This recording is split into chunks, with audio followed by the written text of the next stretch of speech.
What's up, guys? Your boy, 20K13. Going to talk about 8 burning questions for WWE Raw, June 29th. This comes from WhatCulture.com. When WWE Raw aired on Monday night, the promotion will be pushing toward two special events simultaneously, something that only really happened during WrestleMania season, right after the Royal Rumble, before the annual February pay-per-view takes place. But we could very well see WWE plugging both the upcoming Battleground pay-per-view in 3 weeks, as well as a unique special event taking place halfway around the world. WWE is touring Japan during the July 4th holiday and is doing a show from the Goku Sumo Hall in Tokyo. What makes this live event special and worthy of being broadcast on the WWE Network is that Brock Lesnar will be competing on the card. WWE seems to have hit on the fact that Lesnar's first in-ring appearance since WrestleMania could be a big draw, and has pumped the card up a little with an NXT Championship match between champ Kevin Owens and Finn Balor, who made quite the name for himself in Japan as Prince Devitt. The two events are seemingly taking place independent of each other, but WWE still needs to build interest for both while keeping it focused on Battleground. If it feels like an eternity between pay-per-view for WWE, that's because we coming off tour special event in 7 weeks, so a 5-week build to Battleground seems like eon. As a result, WWE is challenged to keep fan interest spiked for another 3 weeks. With that in mind, let's take a look at some of the burning questions that need to be answered on Monday night episode of WWE Raw. Number 8. Can WWE maintain momentum for Battleground? Perhaps the biggest overarching question out there is whether WWE can keep building toward Battleground on July 19th. Already 5 matches have been announced for the pay-per-view, with probably 2 to 4 more bouts possible, a Divas match, and a match involving Dean Ambrose at the very least. While fans normally criticize WWE for not booking matches far enough in advance, having this much of the card already set with 3 episodes of Raw and SmackDown remaining means that there is a lot of programming where stories have to be referenced and developed but remain interesting and look like they are building toward a crescendo at the pay-per-view. Consider Roman Reigns vs. Bray Wyatt. The match was set up as the Money in the Bank pay-per-view when Wyatt cost Roman the Money in the Bank ladder match, and the Battleground bout was announced before the pay-per-view ended. We've seen Bray torment Reigns by dragging his daughter into it. What can they do to keep it interesting for 3 more weeks? Long-term storytelling has not been WWE's strong suit in recent years. Number 7. Will Reigns' daughter make an appearance? Along those lines, could we possibly see Roman Reigns' daughter show up on camera as part of this feud? It's not unprecedented for WWE to involve a wrestler's children in a storyline. Think Rey Mysterio vs. Eddie Guerrero and Hulk Hogan vs. Randy Orton, but that doesn't mean it's the right call. Given that there are 3 weeks to continue building to the Reigns-Wyatt match, and that Bray has used Roman's daughter as bait for this feud, it's very possible that we'll see Reigns' daughter, although it might be in a photo again or in a video. Appearing live on Raw will be risky, but don't rule it out entirely.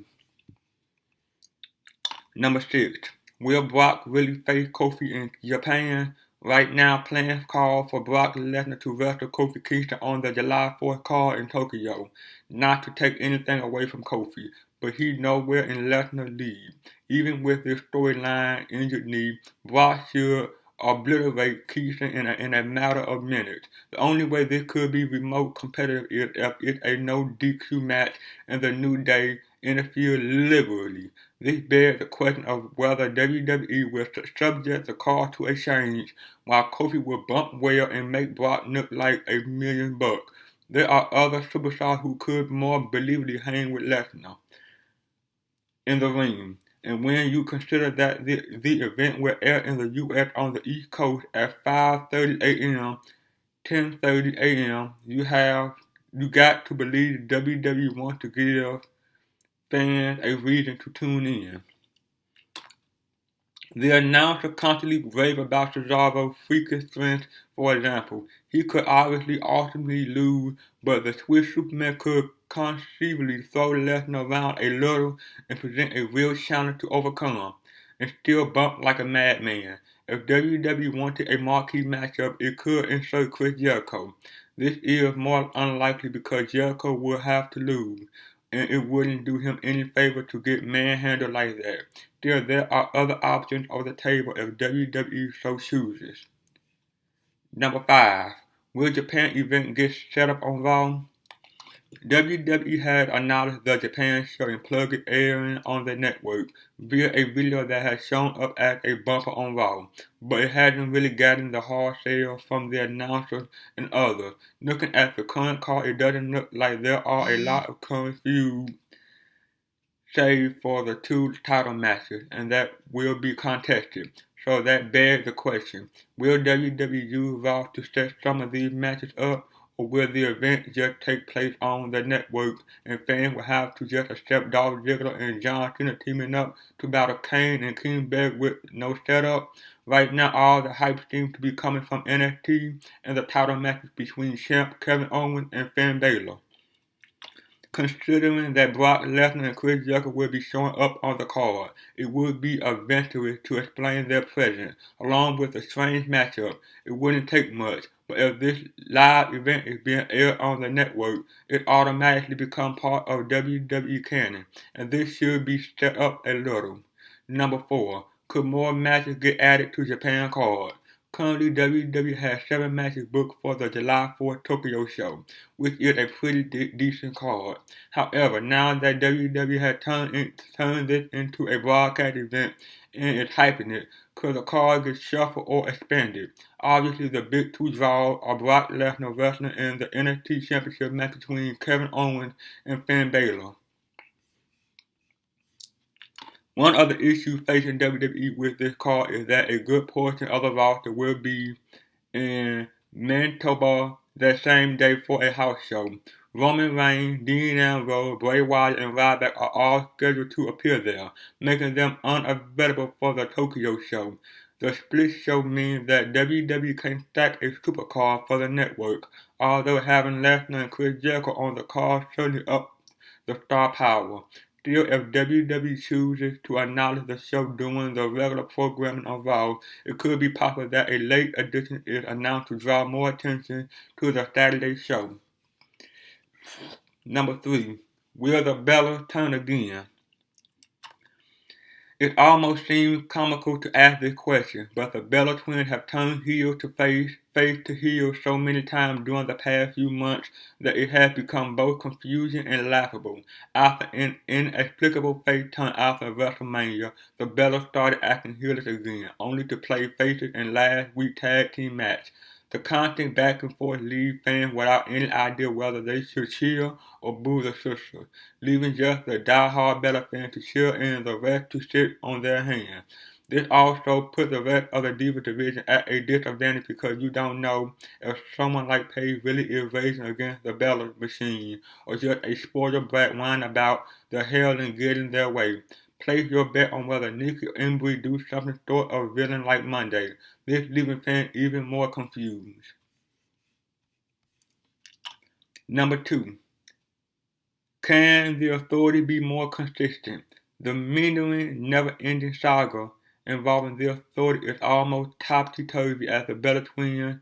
One week they're unified against anyone who opposes them. The next, Kane is at odds with Seth Rollins. Then Rollins lashes out at J&J Security. Then Kane teases a face turn and returns to the fold. Then Triple H and Stephanie McMahon bring back Brock Lesnar to challenge Rollins for his cherished WWE World Heavyweight Championship. Oh, and Kane and J&J and Rollins are one big happy family again. Got all that. Unless the writers have ADHD, there's no excuse for that level of inconsistency with your main event heel fashion. The same one that involved two top company executives. It would be nice if we got a week of the Authority staying on the same page and not teasing decisions for a change. With Rollins facing down Brock Lesnar in 3 weeks, that's probably more of a necessary than anything else. And number 1. Will Rollins show a spine? Seth Rollins is an incredibly gifted performer. He was doing really well as a chicken shit heel for a while after WrestleMania, but his act has rapidly become stale as you can predict the authority interference to help him win, even on Raw against a mid-level opponent. With Rollins squaring off against Brock Lesnar at Battleground, he has to start showing that confidence he bragged about after Money in the Bank. Yes, Rollins' gimmick is that he's a cowardly champ who uses his charges to secure victory, but given who his opponent is, it's okay for Rollins to show some strength and win on his own, maybe with his feet on the rope though, a few times. Rollins has a challenge in front of him, and if WWE doesn't want fans just expecting the authority to make it a no DQ match, then liberally interfere, then you got to make it look like Rollins can take care of business. Well, that's it, guys. Like, comment, subscribe. See you guys on the next one. Peace.